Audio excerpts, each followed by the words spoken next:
اللہ کے نبی نے فرمایا ایو عرل اسلام اوثق، مجھے بتاؤ اسلام کا سب سے مضبوط عمل کیا ہے؟ تو صحابہ نے کہا الجہاد، یا رسول اللہ جہاد۔ اسلام کا سب سے مضبوط عمل کیا ہے؟ صحابہ نے کہا جہاد۔ تو آپ نے کہا وحسن وما هو به، ہاں جہاد بہت اچھا عمل ہے لیکن سب سے بڑا عمل نہیں ہے، سب سے مضبوط عمل نہیں ہے۔ انہوں نے کہا جی الصلاۃ، نماز۔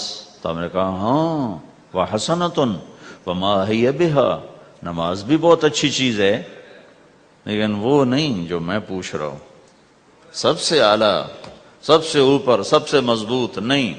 پھر انہوں نے کہا جی الحج، حج۔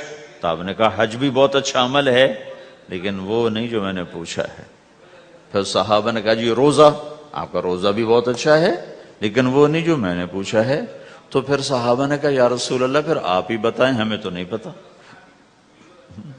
تو ہمارے نبی عبادات سے اوپر لا رہے ہیں، اپنے ساتھیوں کو عبادات پہ قائم کر دیا۔ ہر آدمی نمازی بن چکا ہے، ہر آدمی روزے دار بن چکا ہے، ہر آدمی مالدار زکوٰۃ دینے والا بن چکا ہے، اور ہر آدمی حج کا جذبہ پیدا کر چکا ہے۔ اب آپ ان کو اخلاق پہ لانا چاہتے ہیں، چونکہ اسلام کی تکمیل اخلاق سے ہے۔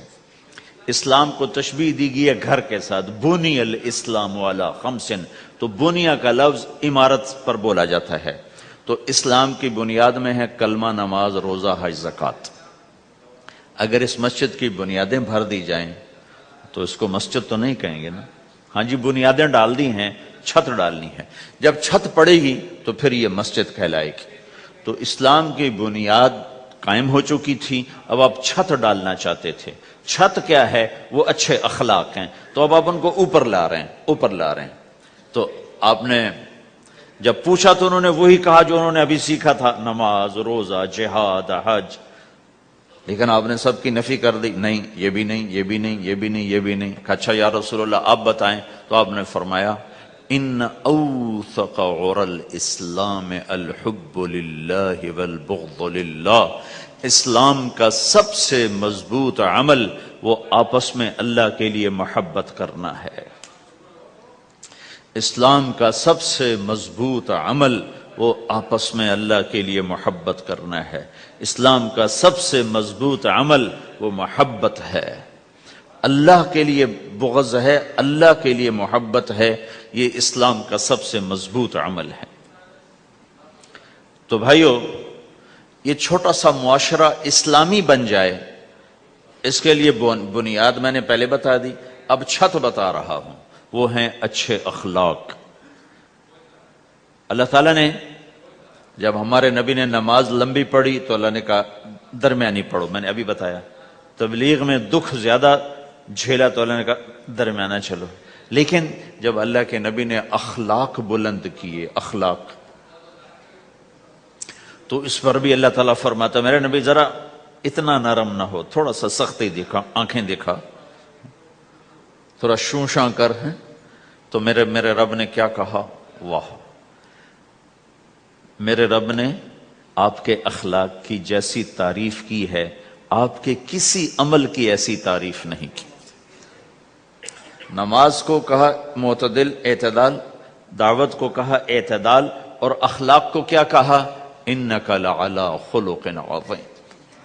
اور اس کو طاقت پہنچائی قسم اٹھا کے، نون، پھر قسم اٹھائی قلم کی جو علم کا ذریعہ ہے، والقلم وما یسطرون، مجھے قسم ہے قلم اور اس کی تحریر کی، ما انت بنعمت ربک بمجنون وان لک لاجرا غیر ممنون۔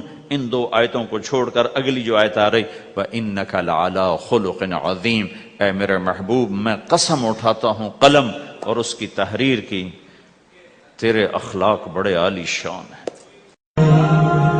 میرا دل بدل دے، میرا دل بدل دے۔ Welcome to QuranRecites.com, where there are lectures of his renowned Islamic scholars, nasheed in English, Arabic and in Urdu, Quranic recitation with translation, Islamic videos and بدل دے، میرا دل بدل دے۔ غفلت میں ڈوبا دل بدل دے، میرا غفلت میں ڈوبا دل بدل دے۔